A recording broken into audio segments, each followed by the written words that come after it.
आप सभी को मेरा नमस्कार। केसी सामोता यूट्यूब चैनल पर आपका स्वागत है। साथियों, आज के व्याख्यान में हम जानेंगे भारतीय राजनीतिक व्यवस्था, सामाजिक व्यवस्था, धार्मिक व्यवस्था, सांस्कृतिक व्यवस्था के एक ऐतिहासिक पुरोधा के समग्र जीवन वृत्त के बारे में, जिनका व्यक्तित्व और कृतित्व कार्ल मार्क्स की तरह उतना ही विवादास्पद और उतना ही विख्यात रहा है। साथियों, पेरियार, जिन्हें एरोड वेंकटा नायकर रामासामी पूरे नाम से जाना जाता है, जिन्हें शॉर्ट फॉर्म में पेरियार भी कहा जाता है। साथियों, ईवी रामास्वामी पेरियार का जन्म 17 सितंबर 1879 को हुआ और इनका इंतकाल 24 दिसंबर 1973 को हुआ। पेरियार रामास्वामी के जीवन में आखिरकार ऐसी कौन सी बातें थी जो प्रत्येक भारतीय के लिए एक अमिट प्रेरणा है। आइए रामास्वामी पेरियार के जीवन से जुड़े हुए ऐसे ही घटनाक्रमों को, ऐतिहासिक साक्ष्यों को और ऐसे अविस्मरणीय तथ्यों को हम जानते हैं जो कि ईयर वाइज और ईयर टू ईयर हमें मालूम करना है। तो आइए साथियों शुरू करते हैं। सबसे पहले पेरियार जीवन का वर्षवार लेखा जोखा, और उसमें सबसे पहले उन्होंने लिखा है, मैं कौन हूँ। मेरा परिवार एक रूढ़िवादी परिवार है। इसने मंदिर और सराय बनवाने तथा भूखों को भोजन उपलब्ध कराने आदि का उपाय किया। परिवार के सदस्यों ने ऐसे परोपकारी कार्यों के लिए खुलकर दान भी दिया। एक ऐसे परिवार में पैदा होने के बावजूद कई लोग मुझे क्रांतिकारी और चरमपंथी कहते हैं। उनके इस विचार के पीछे कारण यह है कि मैं अपने समाज के कुछ ऐसे पहलुओं पर चोट करता हूँ जो हमें नीचा दिखाते हैं। मेरा जोर शोर इस बात पर है कि जब तक हमारा भरोसा हिंदू धर्म, हिंदू देवताओं, हिंदू शास्त्रों, पुराणों, वेदों और इसके इतिहास में है, जब तक हम इनका अनुसरण करते हैं, तब तक हमारा दमन और शोषण जारी रहेगा और हम समाज की इन असमान स्थितियों से कभी उबर नहीं पाएंगे। ऐसी सड़ी हुई स्थिति से बाहर निकलने के बजाय जो केवल इनका पालन करने में लगा रहेगा, भले ही वह कितनी भी बेहतर स्थिति में आ जाए, पर वह खुद को इस अवनति से उबार नहीं पाएगा। मेरा कहना केवल यह है कि हर वह व्यक्ति जो खुद को सुधारवादी कहता है, उसे यह समझना ही चाहिए। कानपुर में दिए भाषणों में से जो 29, 30, 31 दिसंबर 1944 को, रिपब्लिक 19 जनवरी 1945, इस भाषण को यहाँ पर सबसे पहले शामिल किया गया। आइए साथियों, आगे पेरियार क्या लिखते हैं। मैंने यानी ईवी रामासामी ने द्रविड़ समाज के सुधार का काम अपने हाथों में लिया है और मैं इसे आत्मसम्मान और गौरव से भरे हुए समाज में बदलना चाहता हूँ। मैं इस काम में न केवल पूरी तरह जुटा हुआ हूँ, बल्कि इसके प्रति पूर्ण रूप से समर्पित भी हूँ। मुझ में यह सेवा करने की काबिलियत है अथवा नहीं, ये बात दीगर है, क्योंकि कोई और यह काम करने के लिए आगे नहीं आ रहा है, इसलिए मैं इसे करने के लिए वचनबद्ध हूँ। मेरा इसके अतिरिक्त कोई अन्य लाभ नहीं है। मैं अपनी नीतियाँ और योजनाएं तार्किक ढंग से तैयार करता हूँ। मुझे लगता है कि मुझ में यह करने की क्षमता है। अगर कोई समाज की सेवा करना चाहता है तो इतना पर्याप्त है। 17 सितंबर 1879 तमिलनाडु के इरूड कस्बे में ईवी रामासामी पेरियार का जन्म हुआ। इनके पिता का नाम वेंकट नायकर और माँ का नाम चिन्ना थैमल उर्फ मुथम्मल था। पेरियार के पिता एक लोकप्रिय व्यापारी थे। 1898 13 वर्षीय नगमल से पेरियार का विवाह हुआ। उन्होंने अपनी रूढ़िवादी पत्नी के मस्तिष्क में तार्किक विचारों के बीज बोए। साथियों, पेरियार से हमें ये प्रेरणा मिलती है कि हमें शुरुआत अपने घर से करनी होती है, क्योंकि महिलाएं जो आधी आबादी है या जो चलती गाड़ी का आधा हिस्सा है या दो पहियों में से एक पहिया है, उसको तर्कवादी होना, बुद्धिवादी होना या उसको तार्किक और बुद्धिवादी बनाना, ये पुरुष का उतना ही दायित्व जितना महिला का पुरुष के लिए है। तो पेरियार ने सबसे पहले अपने घर से शुरुआत की। जैसा कलाम साहब भी कहते हैं कि हिंदुस्तान से अगर भ्रष्टाचार को बाहर करना है तो उस पिता को जो अपने बेटे को अंगुली पकड़ के चलना सिखाता है, उसे ये सिखाना होगा कि भ्रष्टाचार यानी कि गलत है। 1904 पेरियार गंगा नदी के तट पर स्थित प्रसिद्ध हिंदू तीर्थ स्थल काशी वाराणसी पहुंची, जहां उनको धर्मशालाओं आदि में निःशुल्क भोजन नहीं मिल सका। पता चला कि यह सुविधा केवल ब्राह्मणों के लिए है, जबकि शेष हिंदू जातियां इससे वंचित हैं। कुछ दिनों तक भूखे रहने के बाद खूबसूरत युवक पेरियार ने ब्राह्मण का वेश धारण किया, कंधे पर एक यज्ञोपवीत डाला और धर्मशाला में भोजन करने जा पहुंचे। लेकिन उनकी मूंछों ने उन्हें धोखा दे दिया। द्वारपाल ने न केवल उन्हें प्रवेश करने से रोक दिया, बल्कि बहुत बेरुखी से सड़क पर धकेल दिया। उस वक्त चूंकि भीतर भोज समाप्त हो गया था, तो खाने के जूठी पतले सड़क पर फेंक दी गई थी। कई दिनों की भूख से तड़प रहे रामास्वामी ने मजबूर होकर गली में पड़ी झूठी पतलों में बचा कुचा खाना खाया। इस दौरान तमाम कुत्ते भी उनके साथ उन्हीं पतलों में बचा कुचा खाना खा रहे थे। खाना खाते समय रामास्वामी की नज़र सामने की दीवार पर उकेरे गए कुछ शब्दों पर पड़ी। वहां लिखा था, उक्त धर्मशाला खास तौर पर सर्वोच्च वर्ण यानी ब्राह्मणों के लिए है। इस धर्मशाला का निर्माण तमिलनाडु के एक अमीर द्रविड़ व्यापारी ने करवाया था। अचानक रामास्वामी के मन में कुछ प्रश्न पैदा हुए। मसलन, जब ये धर्मशाला एक द्रविड़ व्यापारी की बनाई हुई है, तो ब्राह्मण अन्य द्रविड़ों को यहाँ भोजन करने से भला कैसे रोक सकते हैं? आखिर क्यों ब्राह्मण इतना क्रूर व्यवहार करते हैं कि वे द्रविड़ समेत अन्य समुदायों को भूखा मारने तक में गुरेज नहीं करते और उनकी यह जाति व्यवस्था लोगों की जान तक ले लेती है। साथियों, वैसे तो कहा जाता है प्यासे को पानी और भूखे को भोजन कराने जैसा पुण्य नहीं है, लेकिन हकीकत हम सब जानते हैं। उक्त प्रश्नों पर अपनी शंका के समाधान के लिए उन्हें कोई उचित उत्तर नहीं मिल सका। काशी में ब्राह्मणों की वजह से हुए अपमान ने पेरियार के हृदय में गहरे जख्म कर दी। इस वजह ने उनके मन में आर्य नस्ल तथा उसके असंख्य देवी देवताओं के प्रति गहरी घृणा पैदा कर दी। यद्यपि काशी को ब्राह्मण सर्वाधिक पवित्र शहर मानते हैं, लेकिन यहाँ अनैतिक गतिविधियाँ, वेश्यावृत्ति, धोखाधड़ी, लूट, भीख मांगने जैसी घटनाएं इतनी ज़्यादा थी कि पेरियार का इस तथाकथित पवित्र शहर से पूरी तरह मोहभंग हो गया। परिणाम स्वरूप कुछ समय बाद अपने संन्यास पर पुनर्विचार कर वे दोबारा गृहस्थ जीवन की ओर लौट गए। ईरोड वापस पहुंचने पर उनके पिता ने अपना पूरा कारोबार अपने इस दूसरे पुत्र को सौंप दिया।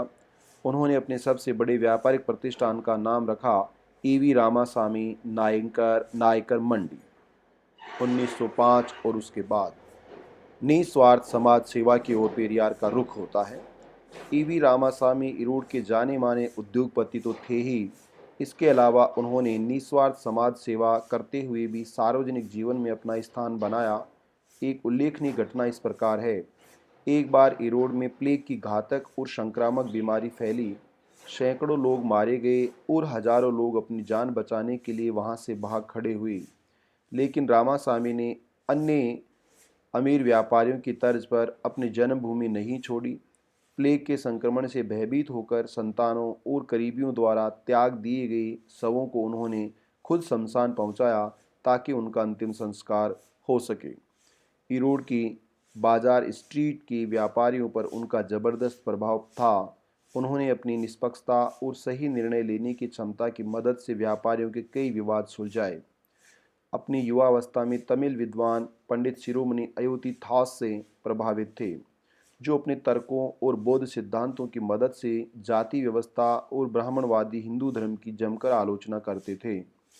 हिंदू धर्म और उसमें शामिल जाति व्यवस्था खास तौर पर द्रविड़ नस्ल के दमन के लिए ब्राह्मणों द्वारा ईजाद की गई। अस्पृश्यता की क्रूरता के प्रति तमाम नफरतों के बावजूद अपनी ईमानदारी और काम करने की क्षमता के कारण ईवी रामास्वामी को कई सरकारी संस्थानों में माननीय पदों पर काम करने का अवसर मिला। ब्रिटिश सरकार ने पेरियार को मानद मजिस्ट्रेट भी बनाया था। इसके अलावा उन्हें जिला बोर्ड, तालुका बोर्ड, शहरी बैंक, देवस्थानम, शासकीय पुस्तकालय, युद्ध भर्ती समिति, कृषिविदों के संघ, व्यापारी संघ, महाजन स्कूल समिति समेत करीब 29 सरकारी संस्थानों में अध्यक्ष, उपाध्यक्ष, सचिव जैसे पद संभालने के अवसर मिले। 1918 इरोड़ नगर पालिका के चेयरमैन बने। उन्होंने कई प्रभावशाली कल्याणकारी योजनाओं को लागू किया, खासतौर पर पेयजल योजना को कुशलतापूर्वक क्रियान्वित किया। जिस समय पेरियार इरोड़ नगर पालिका के चेयरमैन थे, उस समय उनके और चक्रवर्ती श्री राजगोपालाचारी के बीच मित्रता हुई। बाद में राजगोपालाचारी भारत के गवर्नर जनरल बने। वर्ष 1919 वरदराजुलु नायडू और सी राजगोपालाचारी ने पेरियार पर दबाव डाला कि वे महात्मा गांधी के नेतृत्व वाली भारतीय राष्ट्रीय कांग्रेस में शामिल हो जाएं। आखिरकार पेरियार ने इरोड़ नगर पालिका के चेयरमैन पद से इस्तीफा दे दिया और कांग्रेस पार्टी के सदस्य बन गए। वर्ष 1920 महात्मा गांधी द्वारा ब्रिटिश शासन के विरुद्ध शुरू किए गए असहयोग आंदोलन में जमकर भागीदारी की तथा उनके आह्वान पर सभी 29 सार्वजनिक पदों से इस्तीफा दे दिया। उन्होंने उस पारिवारिक कारोबार तक को बंद कर दिया जो सालाना 20,000 रुपये की आय दे रहा था।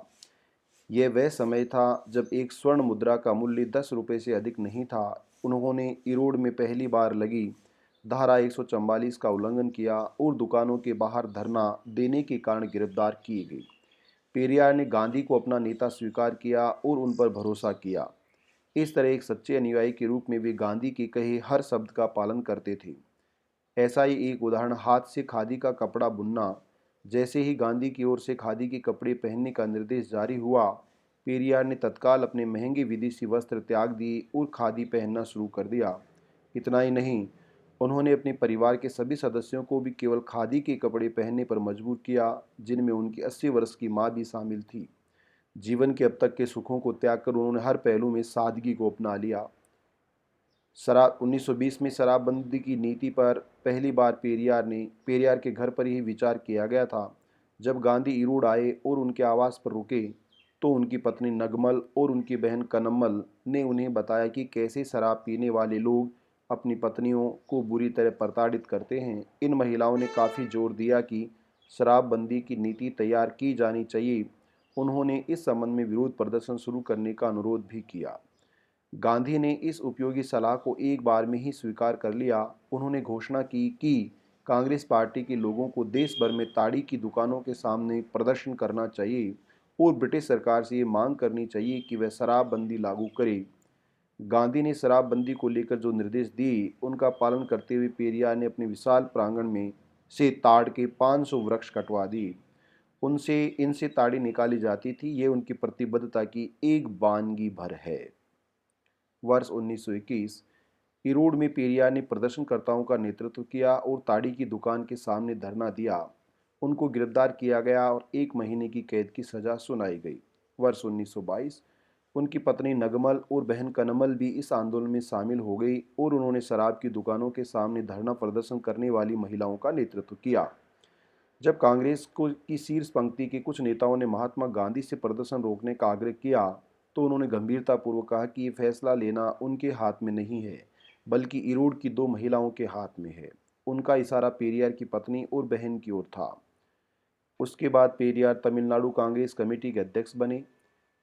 तिरुपरपुर में आयोजित पार्टी के प्रांतीय सम्मेलन में उन्होंने एक प्रस्ताव पारित किया जिसमें कहा गया था कि द्रविड़ नस्ल के सभी अस्पृश्यों को पूजा अर्चना के लिए मंदिर में प्रवेश की इजाज़त मिलनी चाहिए। लेकिन कांग्रेस कमेटी के ब्राह्मणों ने इस प्रस्ताव को पारित करने पर आपत्ति जताई। जाति की समस्या से नाराज पेरियार ने घोषणा की कि वे मनुस्मृति और रामायण आदि पुस्तकों को जलाएंगे, क्योंकि इन पुस्तकों का प्रयोग कुटिल ब्राह्मणों के द्वारा अपने धार्मिक हथियार के तौर पर किया जाता है। इन हथियारों की मदद से वे द्रविड़ नस्ल के लोगों को जाति और अंधविश्वास में फंसाकर दबाने का काम करते हैं। वर्ष 1923 पंगल के राजा की अध्यक्षता वाली जस्टिस पार्टी की सरकार ने मद्रास राज्य विधायी परिषद में एक अधिनियम पारित किया। इस कानून के तहत हिंदू धार्मिक बंदोबस्ती बोर्ड बनाया जाना था ताकि हिंदू मंदिरों में ब्राह्मणों द्वारा किया जाने वाला शोषण समाप्त किया जा सके।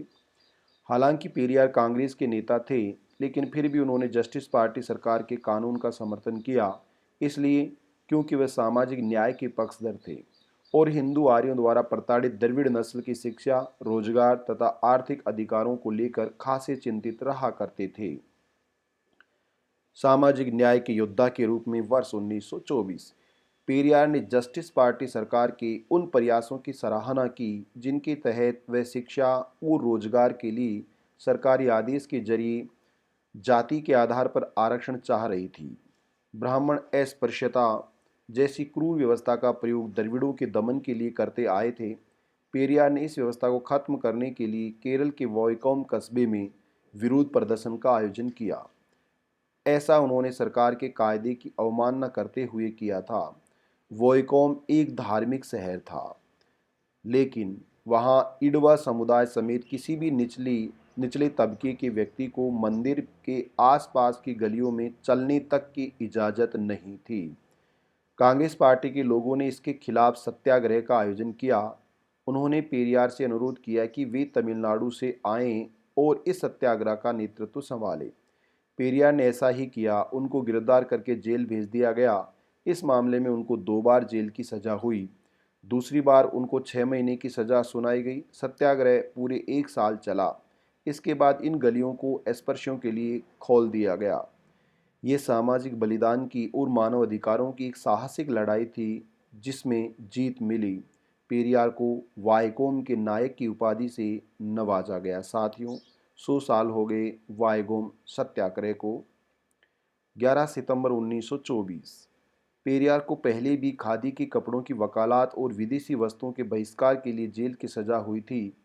तिरुनवेली के निकट चेरन माधवी में स्थित राष्ट्रीय प्रशिक्षण विद्यालय गुरुकुलम छात्रावास के ब्राह्मण प्रभारी वीवीएस अय्यर ब्राह्मण एवं गैर ब्राह्मण छात्रों में भेद किया करते थे। हालांकि संस्थान को तमिलनाडु कांग्रेस कमेटी और परोपकारी द्रविड़ उद्यमियों की ओर से वित्तीय सहायता मिलती थी।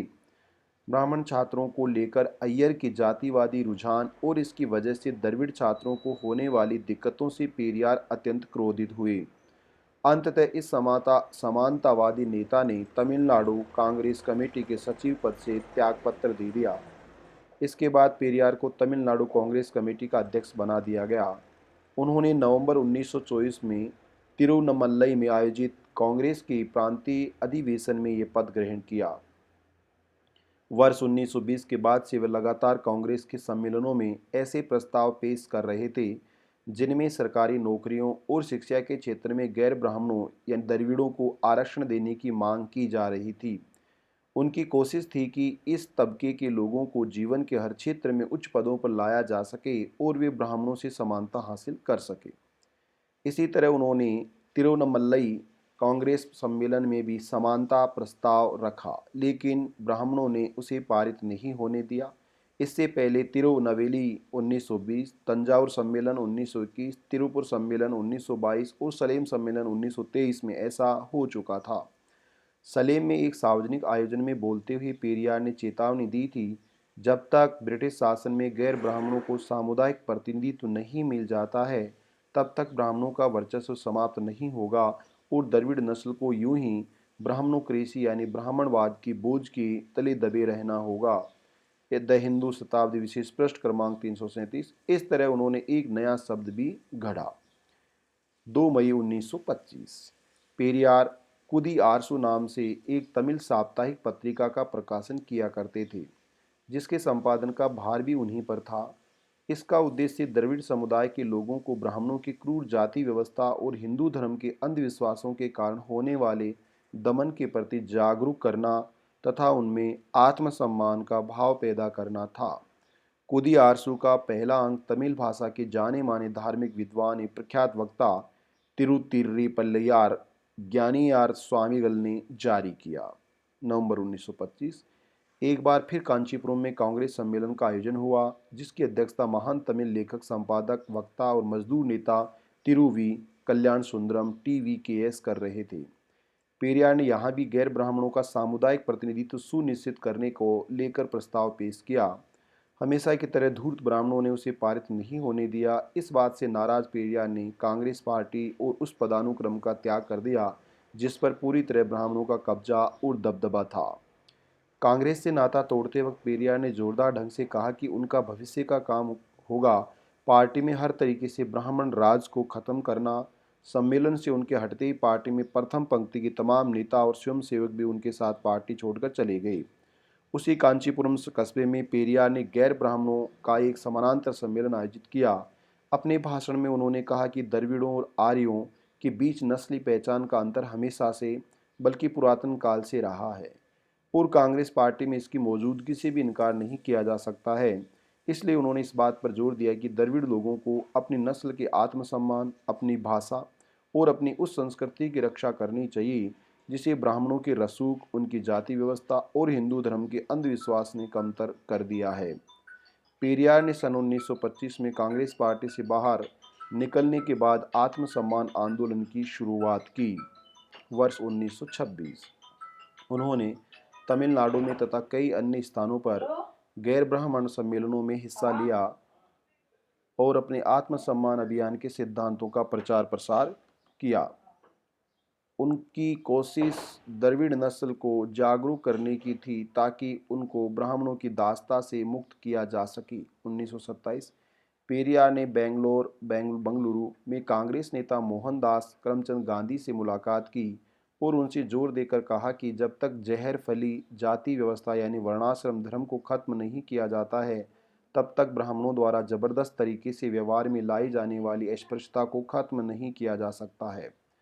उन्होंने सहानुभूतिपूर्वक गांधी से कहा कि भारत में आज़ादी के लिए लड़ने के पहले 3 दुश्मनों का खात्मा जरूरी है। ये दुश्मन थे, नंबर 1 कांग्रेस पार्टी जिस पर ब्राह्मण पदाधिकारियों का दबदबा था, नंबर 2 जाति व्यवस्था वाला हिंदू धर्म और नंबर 3 समाज में ब्राह्मणों का दबदबा। 1928 पेरियार ने 7 नवंबर 1928 को रिवोल्ट शीर्षक से अंग्रेजी पत्रिका प्रकाशित की। 1929 आत्मसम्मान आंदोलन का पहला प्रांतीय सम्मेलन पेरियार ने फरवरी 1929 में चेंगलपट्टू में आयोजित किया। इस सम्मेलन की अध्यक्षता मिस्टर WPA सुंदर पांडियन को सौंपी गई थी। पेरियार ने एक नई तार्किक विवाह पद्धति का चलन पैदा किया जिसे आत्मसम्मान विवाह का नाम दिया गया।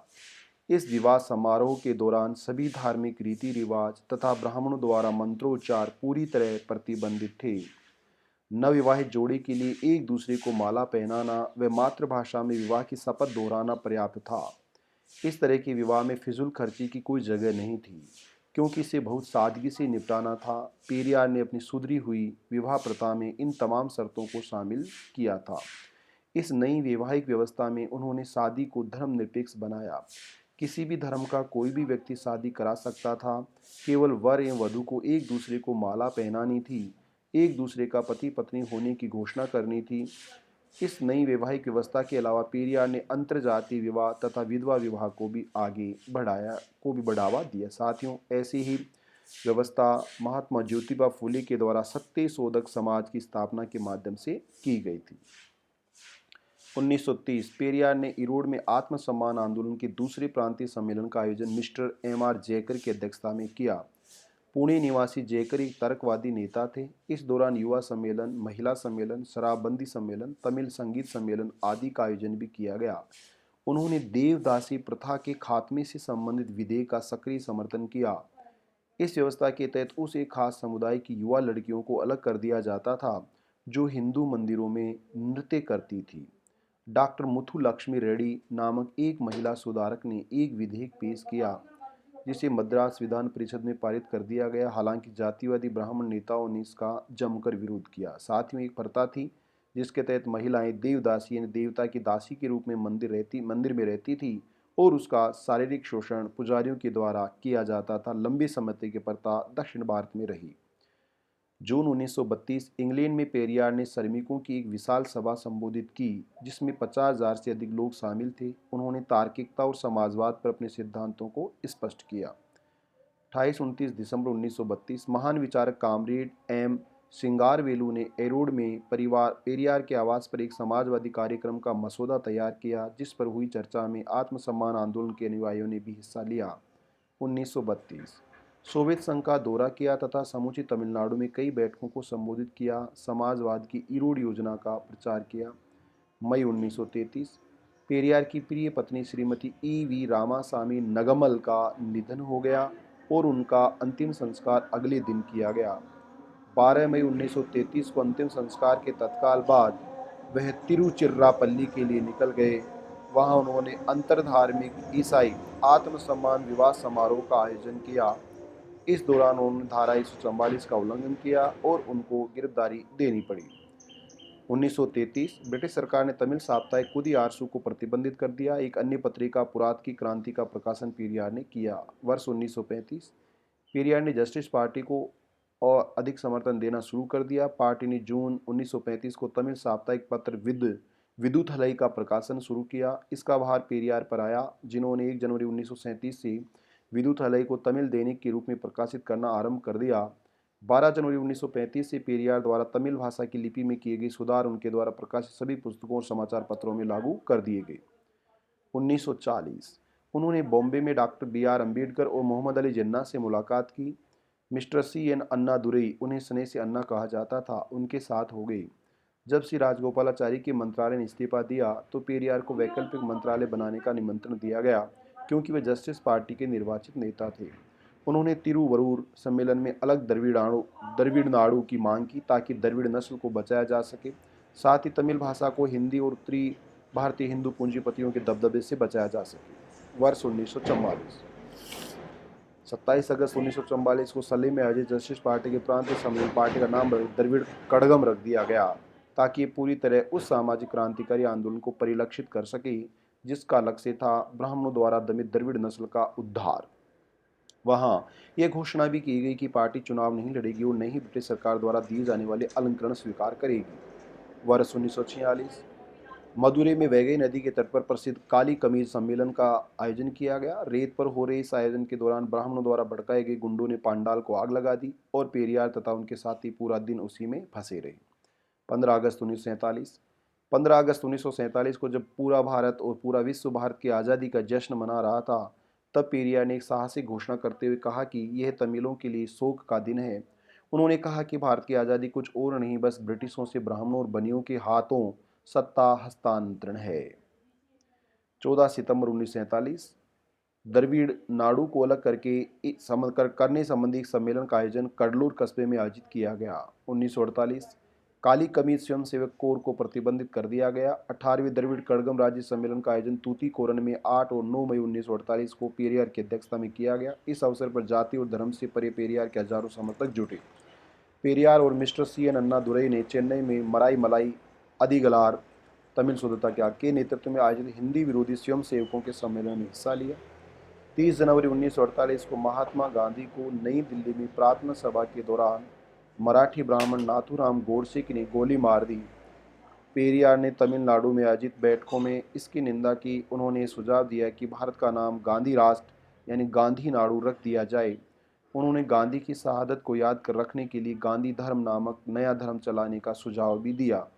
1949 मनियामई के साथ पेरियार का विवाह उनके स्वास्थ्य की रक्षा और आंदोलन की परिसंपत्तियों की देखरेख के लिए किया गया, ताकि ये सुधारवादी आंदोलन भविष्य में बिना किसी अड़चन के आगे चलता रहे। 1950 गणतंत्र दिवस यानी 26 जनवरी 1950 को तमिलों के लिए शोक दिवस घोषित किया गया। 22 जनवरी 1950 को पेरियार को उनकी पुस्तक पोनोमोजिगल के प्रकाशन के लिए जेल की सजा सुनाई गई। पेरियार के आंदोलनों द्वारा तैयार हो रहे प्रतिरोध को महसूस करते हुए केंद्र की नेहरू सरकार ने पहली बार संविधान में संशोधन किया। ये भारतीय संविधान का पहला संशोधन था। संविधान के अनुच्छेद 15 में उपखंड 4 जोड़ा गया और देश में पिछड़े वर्ग के लिए समान अधिकार और अवसर सुनिश्चित करने के लिए सरकारी आदेशों का प्रावधान किया गया। तो साथियों, खंड अनुच्छेद 15 जो समता का है, जो सामाजिक समता की जो बात कही गई है, वहाँ पर इस आर्टिकल को ऐड किया गया 1951 पहले संशोधन से। 1953 मूर्ति पूजा की निंदा करने के लिए और दुनिया को दिखाने के लिए कि मूर्तियों में कोई अलौकिक शक्ति नहीं है, पेरियार ने एक अभियान शुरू किया। उनके अनुयायियों तथा खुद पेरियार ने सार्वजनिक स्थानों पर पिल्लैयर विनायक की मूर्तियां तोड़नी शुरू कर दी। पेरियार ने राजाजी के उस शिक्षा सुधार कार्यक्रम का तीव्र विरोध किया, जिसके मुताबिक सभी छात्रों को विद्यालयों में अपने माता पिता के पेशे को ही सीखना चाहिए था। विरोध इतना तगड़ा था कि सी राजगोपालाचारी राजाजी को मुख्यमंत्री का पद छोड़ना पड़ा। परिणामस्वरूप के कामराज तमिलनाडु के मुख्यमंत्री बने और उन्होंने भारी विरोध झेल रहे इस शैक्षणिक सुधार को लागू करने से इनकार कर दिया। वर्ष 1954 पेरियार ने इरोड में बौद्ध धर्म पर एक सम्मेलन आयोजन किया। पेरियार और उनकी पत्नी तथा कुछ मित्रों ने म्यांमार और मलेशिया की यात्रा की। म्यांमार में मांडले में उन्होंने विश्व बौद्ध सम्मेलन में हिस्सा लिया, जहां उनकी मुलाकात बौद्ध विद्वान मिस्टर मल्लाल शेखर और डॉक्टर बी आर अम्बेडकर से हुई। उन्होंने डॉक्टर अम्बेडकर से लंबी चर्चा की और चर्चा में बौद्ध धर्मांतरण का विषय भी आया। उन्होंने डॉक्टर अम्बेडकर को सलाह दी कि वे अकेले नहीं बल्कि बड़ी संख्या में अपने अनुयायियों के साथ बौद्ध धर्म में दीक्षित हो जाएं। वर्ष 1955। पेरियार ने जन भावनाओं के विरुद्ध जाकर तमिलनाडु में हिंदी को अनिवार्य करने की योजना का विरोध करते हुए घोषणा की कि वे एक निश्चित तिथि को देश का राष्ट्रध्वज जलाएंगे। पेरियार को सार्वजनिक स्थानों पर राम की तस्वीरें जलाने और हिंदी की अनिवार्यता का विरोध करने के लिए गिरफ्तार कर लिया गया। उन्होंने ये तस्वीरें रामायण महाकाव्य में आर्य दबदबे और द्रविड़ नेताओं के दमन के विरुद्ध जलाई थी। त्रिची के जिलाधिकारी आर.एस. मलयपन अस्पृश्यों के साथ सहानुभूति रखते थे और मद्रास उच्च न्यायालय के 2 ब्राह्मण न्यायाधीशों ने अपने एक फैसले में उनकी निर्दयतापूर्वक आलोचना की। पेरियार इस फैसले का सच सबके सामने लाए क्योंकि आर.एस. मलयपन पिछड़े समुदाय के अधिकारी थे। पेरियार ने त्रिची टाउन हॉल चौराहे पर आयोजित एक जनसभा में उच्च न्यायालय के न्यायाधीशों की आलोचना करते हुए कहा कि वे वंचित वर्ग के प्रति नफरत का भाव रखते हैं। 18 जनवरी 1957 पेरियार और भूदान आंदोलन के प्रणेता विनोबा भावे ने तिरुचिरापल्ली में मुलाकात की। 23 अप्रैल 1957 मद्रास उच्च न्यायालय के 2 ब्राह्मण न्यायाधीशों द्वारा त्रिची के जिलाधिकारी आर.एस. मल्लप्पन के मामले में दिए गए फैसले की आलोचना करने के चलते पेरियार पर न्यायालय की अवमानना का आरोप लगाया गया और जब न्यायमूर्ति पी.वी. राजमन्नार और न्यायमूर्ति ए.एस. पंच पक्ष अय्यर के समक्ष मामले की अंतिम सुनवाई हो रही थी, तो उन्होंने उच्च न्यायालय में एक वक्तव्य देकर बताया कि कैसे ब्राह्मणों ने कई मामलों में नस्ली उद्देश्य से काम किया और कहा कि शूद्रों और पंचमों का उन्मूलन उनकी प्रकृति है। वर्ष 1958 पेरियार ने जाति व्यवस्था के खिलाफ एक और बड़े आंदोलन की शुरुआत की। ब्राह्मण अपने होटलों के नामपट पर ब्राह्मण होटल लिखा करते थे ताकि लोगों में संदेश जाए कि ब्राह्मण उनसे श्रेष्ठ हैं। पेरियार ने अपने अनुयायियों से अनुरोध किया कि वे तमिलनाडु के सभी ब्राह्मण होटलों के बोर्ड से ब्राह्मण शब्द मिटा दें। इस प्रदर्शन के परिणामस्वरूप होटलों के नामपट से ब्राह्मण शब्द गायब होने लगा। तमिलनाडु सरकार ने उनके खिलाफ मामला दर्ज किया और पेरियार को गिरफ्तार कर लिया गया। उन पर आरोप था कि उन्होंने पशुपति, पालियम, करूर, कुल्लली और तिरुचिरापल्ली में दिए भाषणों में अपने अनुयायियों को ब्राह्मणों पर हमला करने के लिए भड़काया। उनको तिरुचिरापल्ली की जिला अदालत में ने 6 माह कैद की सजा दी। पेरियार और उत्तर भारत के समाजवादी नेता राममनोहर लोहिया ने चेन्नई में मुलाकात की और लोगों की सामाजिक और राजनीतिक सेवा करने के बारे में विचार विमर्श किया। वर्ष 1960 उन्होंने तमिलनाडु को छोड़कर भारत का नक्शा जलाया और कहा कि केंद्र सरकार का शासन ब्राह्मणों का शासन है। पेरियार के निर्देशन में समूचे तमिलनाडु में सर्वोच्च न्यायालय के उस निर्णय के विरुद्ध विरोध दिवस मनाया गया जिसमें तमिलनाडु लैंड सीलिंग अधिनियम के प्रभाव को समाप्त कर दिया गया था, जबकि अधिनियम संविधान संशोधन के जरिए बना था। 1967 मिस्टर सी.एन. अन्नादुरई तमिलनाडु के मुख्यमंत्री बन गए। उनकी पार्टी डीएमके को तमिलनाडु विधानसभा में सर्वाधिक सीटें मिली। वे तिरुचिरापल्ली गए और उन्होंने पेरियार की शुभकामनाएं और मशविरा लिया। 1968 पेरियार के सच्चे तर्कवादी शिष्य की भांति अन्ना ने एक सर्कुलर जारी कर सभी सरकारी कार्यालयों से हिंदू देवी देवताओं की तस्वीरें हटाने का निर्देश दिया। ये कदम एक धर्मनिरपेक्ष राज्य के अनुरूप था। वर्ष 1969 पेरियार ने मंदिरों में व्यवहार में लाए जा रहे जातिगत भेदभाव को समाप्त करने के लिए उनके गर्भगृह में सभी जातियों के योग्य व्यक्तियों का प्रवेश सुनिश्चित करने के लिए कार्यक्रम की घोषणा की। इससे पहले केवल ब्राह्मण ही पूजा अर्चना करवा सकते थे, वह भी तमिल की बजाय संस्कृत में। वर्ष 1970 तमिल द्विमासिक पत्रिका उन्मई सच की शुरुआत पहले पेरियार ने तिरुचिरापल्ली से की। पेरियार ने रैशनलिस्ट फोरम नामक एक नया मंच बनाया जो गैर राजनीतिक और सामाजिक संगठन था। इसमें सरकारी और निजी कर्मचारियों को जोड़ा गया और ऐसे अन्य लोगों को भी जो तार्किकता में यकीन रख करते थे। अंग्रेजी के तर्कवादियों की आवश्यकता को ध्यान में रखते हुए पेरियार ने अंग्रेजी मासिक मॉडर्न रैशनलिस्ट की शुरुआत की। 8 दिसंबर 1973 पेरियार ने एक सामाजिक सम्मेलन का आयोजन कर सामाजिक अवनति और ब्राह्मणों द्वारा थोपी गई जाति व्यवस्था को खत्म करने पर चर्चा आयोजित की। ये सम्मेलन 8-9 दिसंबर 1973 को थिडल वेपेरी मद्रास में आयोजित किया गया और दोनों ही दिन अपार जनसमूह वहां पहुंचा। पेरियार ने एक शानदार भाषण देकर तमाम द्रविड़ों का आह्वान किया कि वे आगे आए और जाति तथा सामाजिक अवनति उन्मूलन के लिए काम करें। उस समय कई ऐतिहासिक प्रस्ताव पारित किए गए। 19 दिसंबर 1973 चेन्नई में त्यागराय नगर में पेरियार ने अपना अंतिम भाषण दिया। मानो वह बेहद स्मरणीय ढंग से अपना मृत्युपूर्व बयान दे रहे हैं। 20 दिसंबर 1973 हार्निया की बीमारी के कारण असहनीय दर्द से जूझते पेरियार को चेन्नई के सरकारी अस्पताल में दाखिल किया गया। 21 दिसंबर 1973 पेरियार की इच्छा पर उनको वेल्लोर स्थित सीएमसी अस्पताल ले जाया गया। 24 दिसंबर 1973 दुनिया के महान विचारकों में से एक दृढ़ तर्कवादी पेरियार ने अपनी अंतिम सांस ली। वे दुनिया भर के करोड़ों तर्कवादियों, द्रविड़ नस्ल के तमिलों और अपने तमाम चाहने वालों को ऐसे नहीं दुख में छोड़कर चले गए। द्रविड़ कड़गम की आधिकारिक तमिल वेबसाइट से साबार, अंग्रेजी से अनुवाद बाई पूजा सिंह। तो ये था साथियों पेरियार का समग्र जीवन, व्रत, व्यक्तित्व, कर्तव्य, एक अमिट प्रेरणा। Thank you so much.